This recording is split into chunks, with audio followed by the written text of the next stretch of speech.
say good morning to everyone.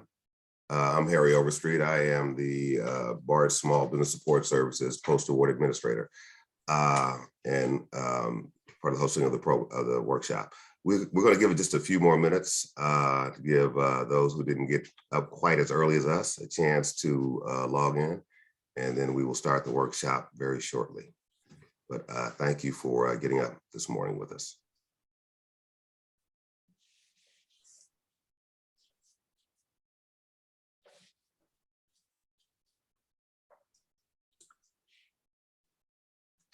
Excellent. I've got 7:03, so we target for 7:05, Harry? Sure. Okay, copy that.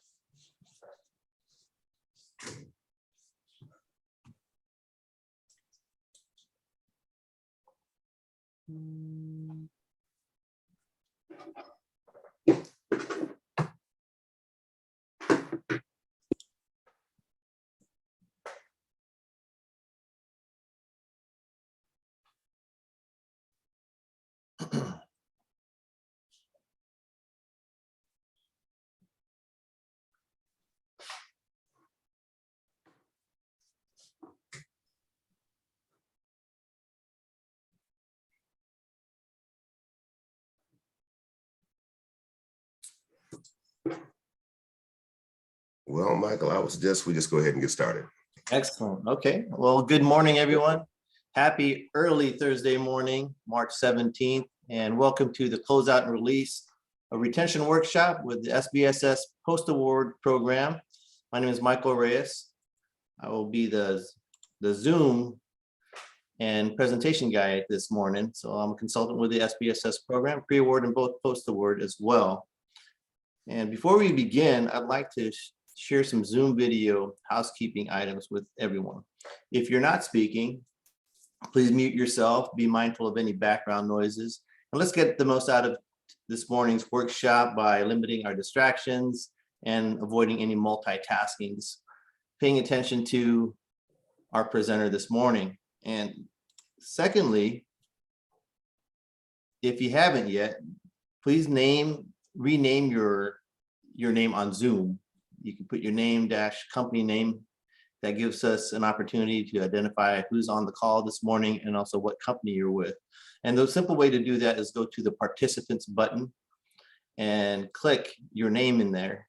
And you'll find a menu on the right-hand side that allows you to rename your name, enter your new name, and so forth. And if you need to do that during this, if you need the instructions during this, you can typically find that on your phone just by looking up rename on Zoom. And that being said, allow me to introduce our post-award director, Mr. Harry Overstreet II. Harry, it's all yours. Well, thank you, Michael. Good morning. It's funny, that's a much better looking picture than I feel like I looked this morning. I almost want to keep that up. But welcome. Next slide, please. So again, I'm Harry Overstreet. I am the BART Small Business Support Services Post-Award Project Administrator. It's a mouthful. Next slide, please. I'm going to tell you a little bit about the Small Business Support Service Program in general. I want to keep it brief so we can get to the meat of our workshop. But our program is divided into two parts. The first part is our pre-award program, which has a bunch of great features designed to help you pursue and attain work. We host matchmaking. There are a lot of great free services provided by BART. Then we switch over to the post-award side. Once we help you get the work, we're here to help you perform the work successfully. So here's a list of a number of the documents and procedures that we can assist with, different processes that are particular to BART. That we can assist with. Next slide, please. So the way that we, again, this is more information about the program in general, about pre-award services and how we help you pursue the work and then more about our post-award services and the types of documents that we're able to assist with. Next slide, please, Michael. So here is how we are able to offer assistance. And actually, now that COVID is releasing, we'll be able to do more of this. So we communicate directly with CM teams, with everybody involved in the construction process. We conduct field and office visits. We have one-on-one technical support. And of course, we have, we're able to help you with the various procedures again, invoicing, change management, so forth, in our workshops, such as this one that, eventually we'll be able to get in person again. We get out of COVID. Next slide, please. And so the agenda for today, of course, is, we've covered some introductions. Next up will be Lissa Teu, who is our technical specialist, who will tell you more about the closeout and release retention work, process, and addressing those items. Compliance administration, purpose of closeout, the closeout responsibilities, and then we'll close up with questions and answers. And now we have Lissa. So thank you, and Lissa, please take over. Thank you, Harry. Can you hear me okay? Yes. All right. Good morning, everyone. Thank you for coming to this closeout workshop. I'm Lissa, and I'll be presenting today's topic on contract closeouts and the release of retention. Next slide, please. All right. Next slide, please. All right, so the purpose of today's workshop is to provide you, contractors and subcontractors, guidelines to follow in order to successfully close out your project in a timely manner, because we want to turn over that work to BART without any delay, and also we don't want to delay your release of retention payments. Next slide, please. Here's a quick overview of the project timeline and where the contract closeout would fall into it.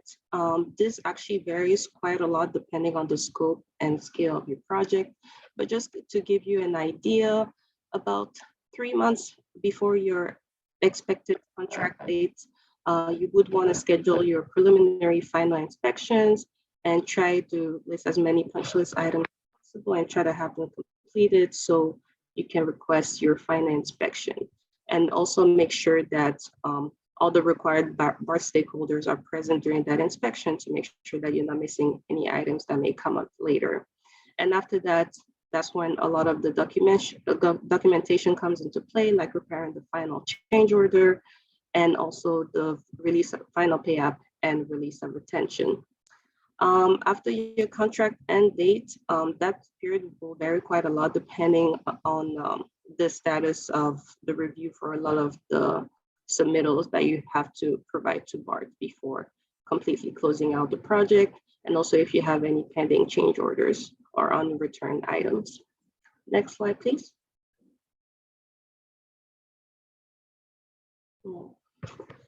So it's really important to comply with the project closeout, because that's the way contractors and subcontractors can show BART that they've completed all the administrative activities related to completing the work that was described in the contract specification. So it's really important to follow the closeout procedure so that, later on they don't have any questions about how and how much of the work you actually completed at the end. Next slide, please. So a lot of, I would say most BART contracts have a section on closeout procedures. You usually find that in 017700. This can also be found in the BFS unless it's modified in a specific contract document. But they will usually outline the general guidelines for requesting the preliminary inspection, the final inspection, and also the process for acceptance of the work and your final payments. Again, reiterating that you must always coordinate through your project team, through your RE, to request those preliminary and final inspections. And there's more detail in the specification section, so please take some time to read it after this workshop. Next slide, please. So here's quite a condensed list of the general requirements, closeout requirements for the contractor. So as I've discussed before, you would request your preliminary final inspection as specified in the spec section. This requires a lot of coordination with our stakeholders. And if you have a very large scope project, like for example, the 34.5 kV replacement, you may have many BART departments that also want to be involved and want to add their own punch items to the punch list that need to be completed. After that, you would want to have those inspection punch list items completed. And usually what happens is the contractors, let's say project engineer, would coordinate with the RE to discuss and visit some of the work areas and make sure that these punch list items have actually been completed as requested before requesting the final inspection, and making sure that all the involved BART's stakeholders and the designers can attend and review, inspect the work that was completed. And if your final inspection is successful and all the punch list items have been completed and accepted by all BART stakeholders, the RE, the engineer would recommend that the district issue the certificate of substantial completion.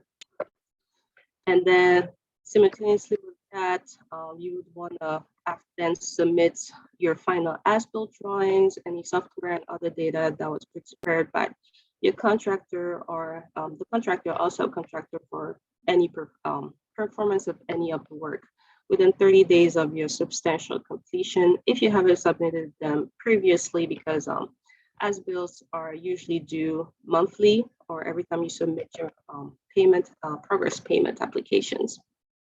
And also you would want to submit your O&M manuals and training manuals if you have any. So again, this can be quite a lengthy process, especially since you have to submit them for formatting to technical publications. And then once the formatting is accepted, then you have to have them reviewed by specific BART departments that will be using those O&M manuals and training manuals. So just keeping that in mind, that if you have multiple iterations and revisions of these middles, it can take quite a while. And then you would request the relief of maintenance, which is possession by BART for all or some of the substantial portions of the work that have been completed and have gone through the final inspection with no remaining punch list items. Then the RE would submit the approval of acceptance of the contract to BART, and after some time, BART will submit the notice of completion and acceptance letter to the contractor. A lot of these requirements are found in the specification section or in the GCs and SCs, so please take a look at the references and read through these sections on your own time.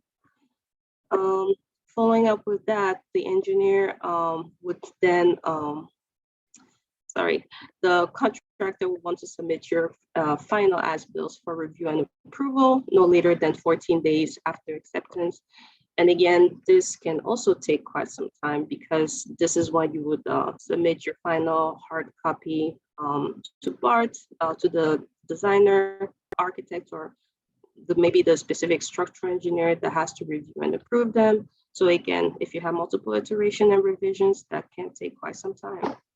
And finally, you will submit your very final invoice within 30 days after the acceptance of the work. And that'll be for the release of retention. You will be requested to sign a quantity verification sheet, which is very similar to the SOV. It just shows that all the bid items have been used and billed against throughout the duration of the project, and it shows the final contract cost. And you'd also want to submit your release of retention forms for your subcontractors. So you have the ER 100 for the federally funded projects and the NFRR for the non-federally funded projects. Next slide, please. And just to continue, you have to submit your guarantees, warranties, and product data, and the project team would remind you that these are due. And also you have to return any spare parts, keys, or special tools that was provided by BART. So it's a good idea to keep track of those throughout the duration of your project.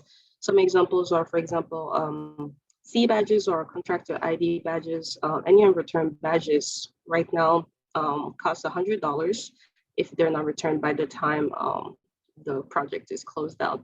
And also any keys that you've received from BART throughout the duration of the project. And finally, you would submit any remaining QA, QC records as required in your quality control specification. Next slide, please. So the closeout change order is the very final closeout of the project. So it should give a summary of the final closeout cost. These are sometimes expected to be credits to BART, or often are just $0. But in some cases, if you have any pending claims, it could be an extra cost to BART. So the content of this closeout change order isn't much different in terms of just items. It's not much different from other change orders, but what the contractor needs to provide instead of a proposal would be the quantity verification sheet, which shows the estimate of the final contract price. Next slide, please. And then finally, your release of retention payment application. So this will come after you've submitted your very final progress payment, which is regular billing, monthly billing with your retention taken out. And this final pay app will release all the retention that was held by BART or by an escrow company if you had one throughout the duration of the project. And for the final payment package, the content may differ a little bit depending on your BART department, but generally, the contractor will be requested to give an invoice letter, your scheduled values or quantity verification sheet, and then as discussed before, your release of retention forms for the federally and non-federally funded projects, as well as your conditional waiver and release of final payment. Please also take notes of any contract specification or general condition that discusses the release of retention. There's some noted at the bottom of this slide. GC 9.7.1 discusses retention, and also there's some state laws that you would want, if you want to find more information on the California state laws. I think it's 9203 regarding the release of retention to contractors and subcontractors. Next slide, please. So this is just an exhibit of the early release of retention form for federally funded projects. So this is generally what it would look like, but this is from April 2020. So please check with your project team, with your RE, and with OCR to make sure that you have the most recent form. Next slide, please.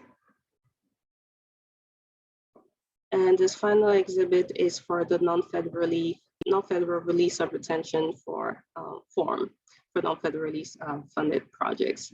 Again, from April 2020, so always double check with OCR and your RA to make sure you have the most recent form. Next slide, please. All right, and that is the workshop.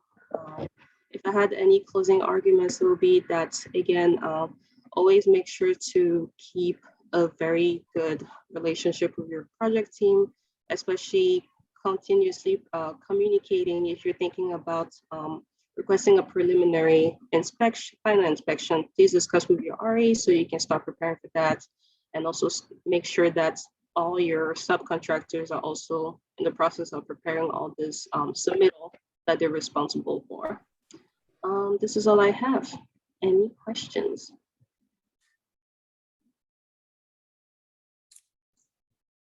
Well, thank you, Larissa, of course, for all that good information.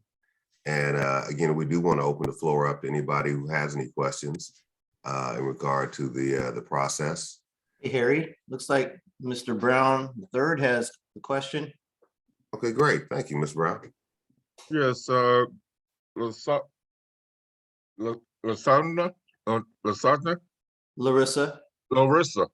I'm sorry, Larissa. On the as-built, I didn't quite get what you were saying as far as how far out they need to be turned in. Could you say a little bit more about that? Um, for the as-bills, I believe it said no later than 14 after acceptance of the work. Please correct me if I'm wrong, Luis. But that was basically what I gathered in terms of what the actual timeline is. Luis, do you want to provide any insights on what your experience has been with Sure. as-bills? No problem. Good morning, Mr. Brown and everyone. Morning. Just trying to support this SBSS a little here.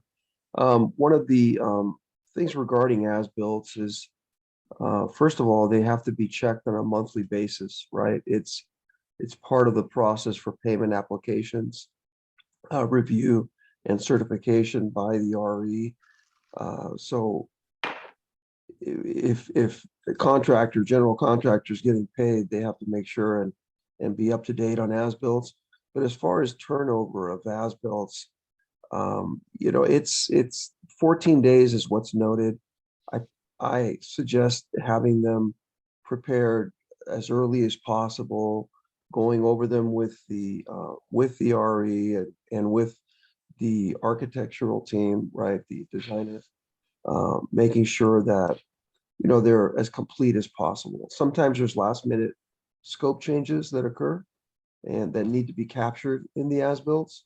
But typically speaking, we want to make sure and get the hard set of as-bills that should be kept on site, right? The full size set to the architect with all the changes noted that occurred via RFIs, changes, et cetera, to the architect so that they can create an as-built CAD set, and the CAD set will then be prepared and submitted to document control.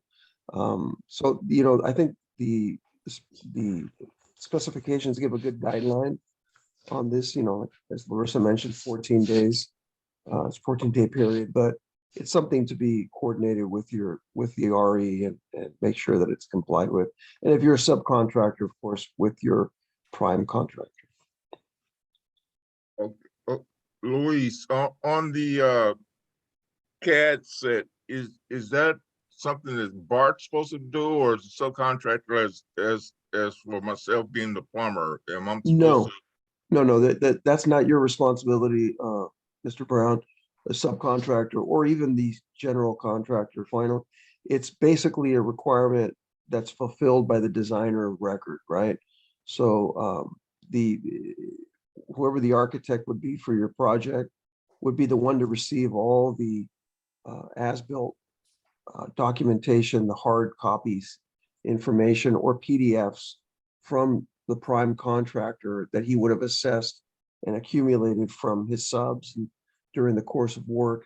And again, if it's managed and maintained on a monthly basis, it's much easier to do, right? It's not like you're just encountering all this at the end of the job. You've been steadily checking the boxes as you've gone along. But the architect of record, the engineer of record would put that together in a CAD set and prepare it for the RE, for the CM team, and they would in turn manage that process internally with document control. Okay. One other question on the as-built, Luis. If Brown 3 Plumbing is going strictly with the owner's plans, mechanical plans or plumbing plans, and providing shop drawings, is it still necessary to make another drawing for as-built? So as far as built, and again, I get back to the fact that changes can occur during construction, right? You'll receive a change notice telling you to reroute a sewage line or you know, water supply line, or add a valve here or there. Those are changes that need to be memorialized, noted on to the contract documents. So I would highly recommend you keep your own set of changes to your documents so that you have a good record document of the changes that have occurred, and ask your general contractor, can I check your as-built and make sure that you're keeping my information properly, maybe show up with your as-built and go over it, do a kind of a pencil check and make sure they're doing that. But as long as you keep good records, you should be fine. And again, on your contract drawings, right? Even though you have shop drawings, the shop drawings are great for you to complete your work, but it's about, again, record information for BART. Okay. All right. Because that's what's getting me kind of confused, Mhm, mhm. Luis. I mean, maybe that's the protocol, but it kind of confused me because they require me when I do a shop drawing to put measurements. Yes. And so it's like, I'm doing the office administration twice, right along with my detailer. And so I'm just trying to understand, if I'm putting measurements and submit them, and then the engineer and everybody approves them, get a approval that the shop drawing is approved. Yes. And of course, everything is almost right compared with the shop drawing after the work was installed. That's why I'm like, Your shop drawings are going to have a higher level of detail. But I think what the as-built need to reflect is like, because in most cases, the contract documents don't provide the level of detail that your shop drawings would, right? They're going to show you, if you're an electrician, they'll show you single line diagrams of where, conduit routing goes and where electrical panels are placed, or in your case, where valves are located and where plumbing lines route through, right? So if there's changes to that, it's just a matter of annotating the contract documents with the general, route that the actual line took, right? And if there's an RFI associated with that change, then you keep that RFI and then you attach it to the as-built drawing, and it provides a level of detail that at the end of the project, the architect will use to make changes on the CAD set. So it's not the high level of detail that your shop drawings have. It's not like you have to, redesign the project or anything like that, but it's just making, changes that are relative to changes that occurred. And I mean, I could show you sometime if you like, if then that's fine. That pretty much answers my question. okay, sure thing. And thank you for that question, Mr. Brown.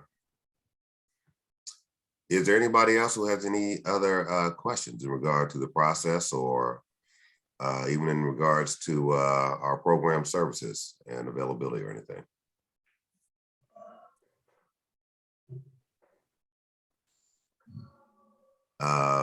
Okay, well, I do see we have a number of guests, so I'd like to thank, I guess, Tammy Luttrell from Aero Sign Company for coming out, and see Reese Roberts from Shimmick, and Terry Klemp from Inspection Services, and Vasmi, I don't want to butcher your name, but I know you came in later. But I do want to thank everybody for attending. The workshop is being recorded and will be available on our website, our online academy. And with that, unless there are any other comments or questions, I guess we will close the workshop for the morning.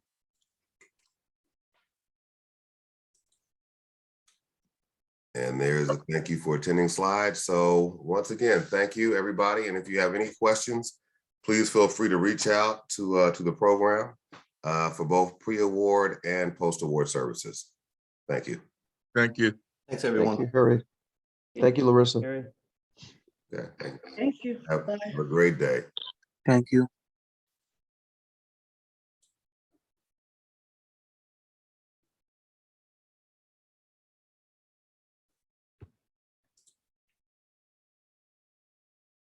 Okay. Hold on a second. Yes, sir. Stop the recording. Are you sure? Yes, I want